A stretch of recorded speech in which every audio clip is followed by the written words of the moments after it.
Hello students of standard 6th. Good afternoon students.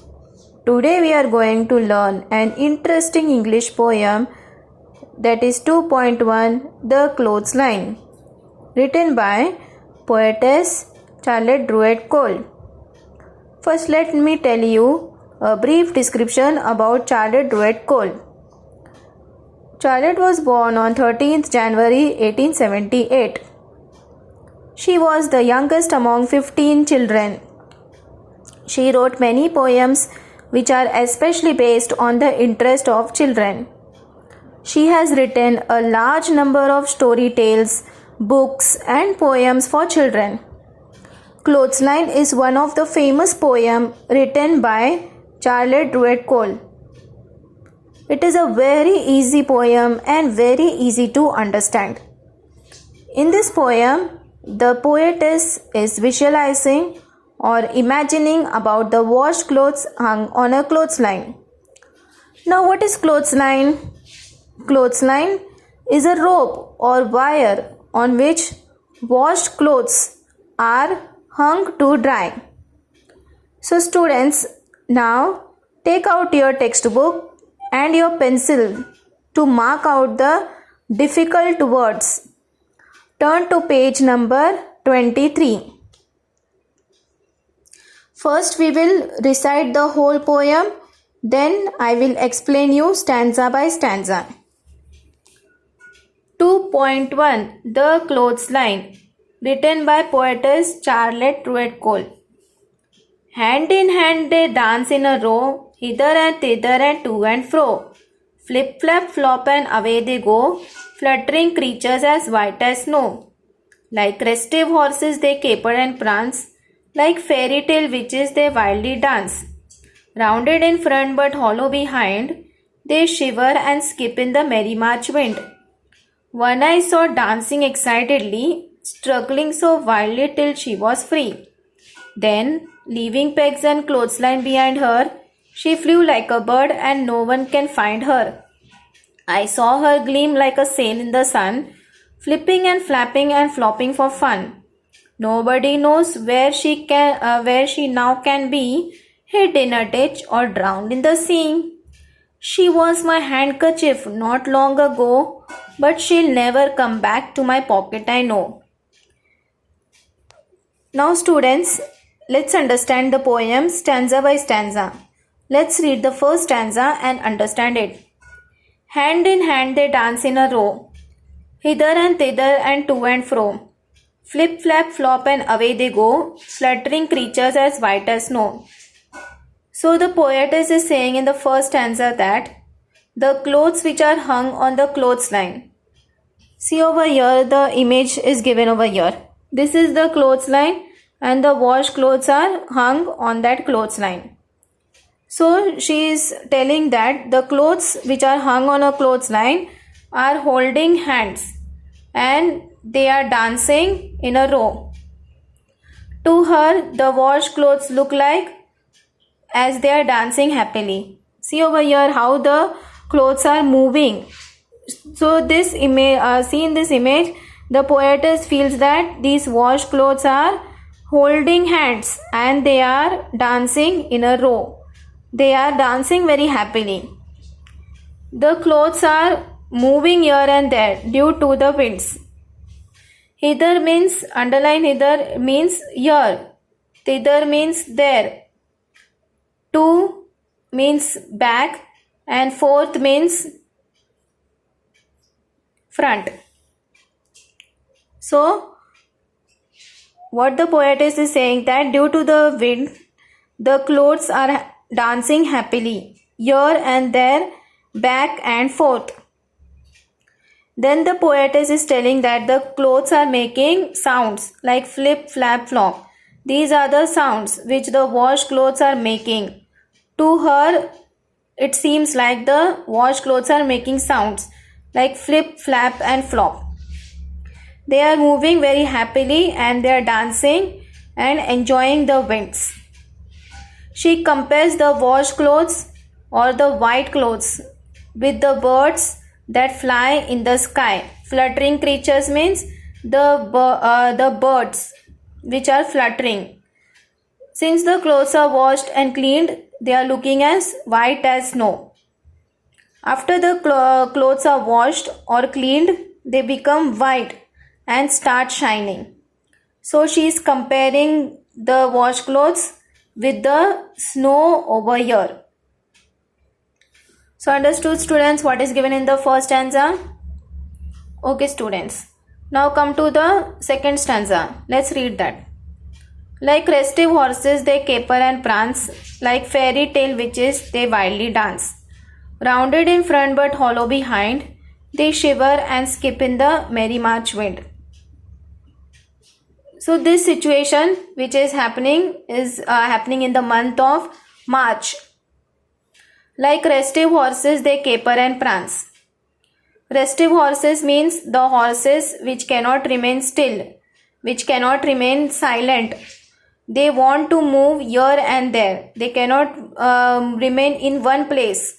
So the poetess is comparing the washed clothes with the restive horses that caper and prance. Caper means skip or dance. Underline caper. Caper means skip or dance, and prance means move with long steps. Here the poetess compares the clothes hanging on the clothesline to restive horses that are jumping, that are skipping and dancing. Like fairy tale witches, they wildly dance. So students, as you all know that you might have seen fairy tale. In that witches are there.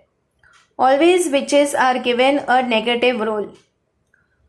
So the witches over here are given the negative role of dancing wildly.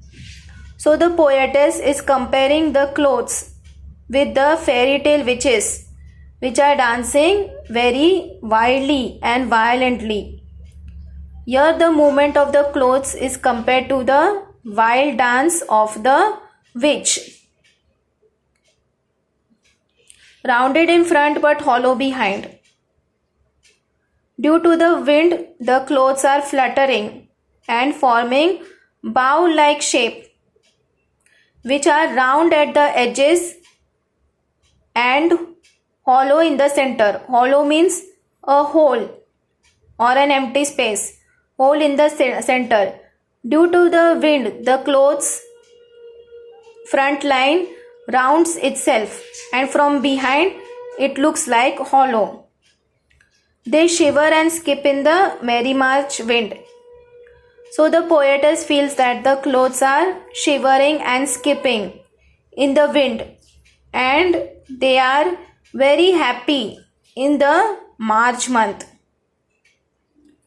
So students, I hope that you understood the first and second stanza. Now come to the third stanza. One I saw dancing excitedly, struggling so wildly till she was free. Then leaving pegs and clothesline behind her, she flew like a bird and no one can find her. One I saw dancing excitedly. I means the poetess. She saw a piece of cloth, one of the piece of cloth dancing very happily, very excitedly and very joyfully. She is saying that the clothes were dancing here and there due to the winds. She is saying that the clothes were dancing very happily, and one of the piece of cloth was struggling itself to set itself free. It was struggling so much that it could be set free, then leaving the pegs and clothesline behind her. Underline pegs. Pegs means the clips or the pins on which are used for holding the clothes on the clothesline.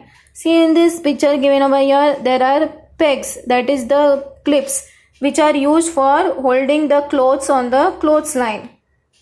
So what the poetess is saying, that one of the piece of cloth was struggling so much that till she was free, then she left the pegs and the clothesline and flew away like a bird.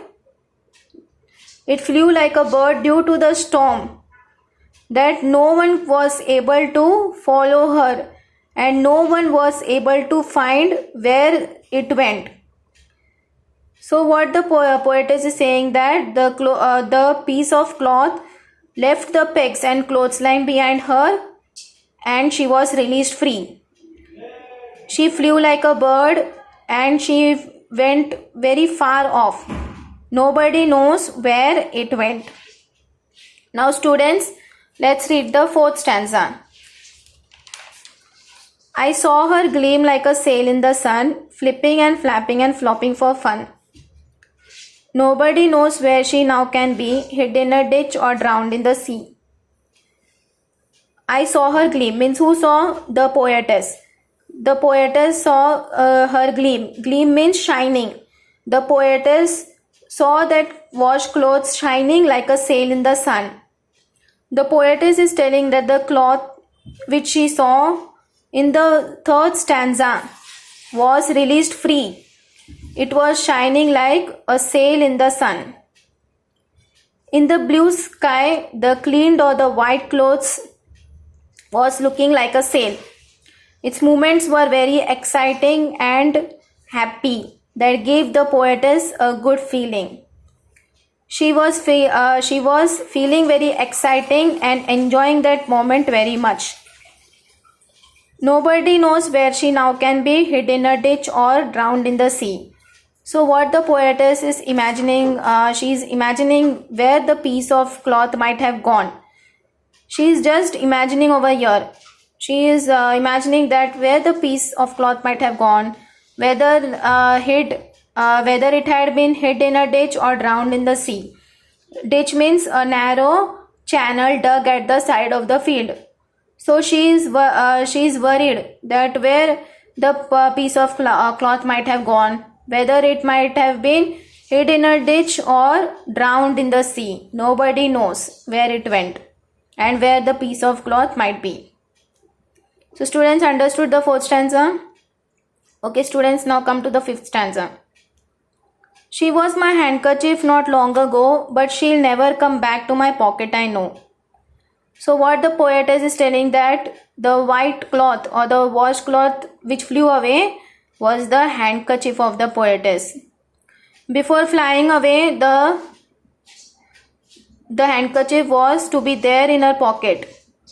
But since it has flew away, it won't be there anymore.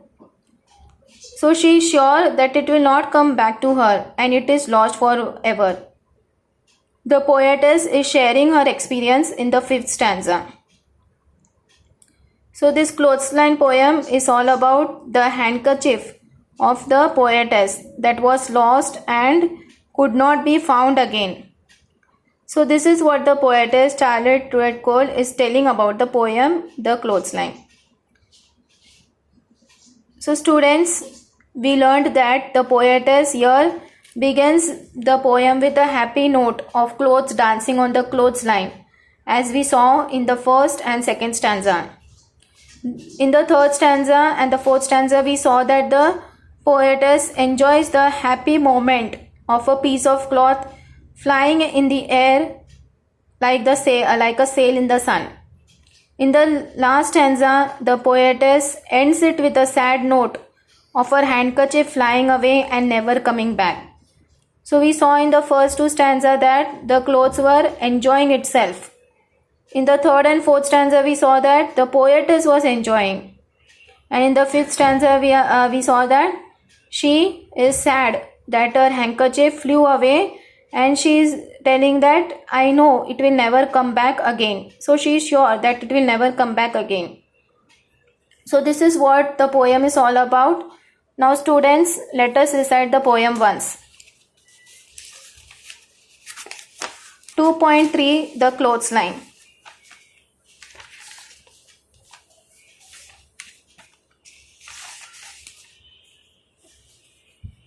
Written by Charlotte Truett Cole. Hand in hand they dance in a row, hither and thither and to and fro. Flip, flap, flop and away they go, fluttering creatures as white as snow. Like restive horses they caper and prance, like fairy tale witches they wildly dance. Rounded in front but hollow behind, they shiver and skip in the merry March wind. One I saw dancing excitedly, struggling so wildly till she was free. Then leaving pegs and clothesline behind her, she flew like a bird and no one can find her. I saw her gleam like a sail in the sun, flipping and flapping and flopping for fun. Nobody knows where she now can be, hid in a ditch or drowned in the sea. She was my handkerchief not long ago, but she'll never come back to my pocket, I know. So students, now let us see the hard words and the meanings of this poem, The Clothesline.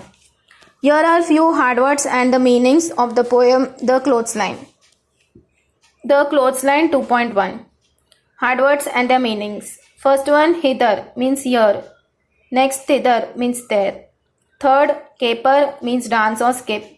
Fourth, prance means move with long steps. Fifth, restive means unable to remain still or silent. Sixth, hollow means having a hole or empty space. Seventh, pegs means a short pin or a nail or a hook. Eighth one, gleam means shining. Ninth, ditch means a narrow channel dug at the side of a field. 10th one, drowned, caused to be underwater or submerged. Now students, we will see the textbook meanings. Restive means restless, fidgety, unable to remain still. Caper means leap, skip or dance about in a lively, playful manner. Prance means walk or move with high, springy steps. Wildly means here, it means very hard, violently. Pegs means pins used to secure something in place, as for example, clothes on a clothesline. So students, I hope that you have understood the poem. So students, today what we learned about a brief description about who is Charlotte Druid Cole. Then we recited the poem. After that we saw the meaning of the poem, stanza by stanza. We saw the meaning of 5 stanzas given over here. Then we saw the hard words and the meanings. Hard words and the meanings. Then we saw the textbook hard words and the meanings. So students, I hope that you have understood the poem very well. And you have found it very interesting also. Okay students, thank you. Stay safe, stay healthy, take care of you as well as your family. Thank you.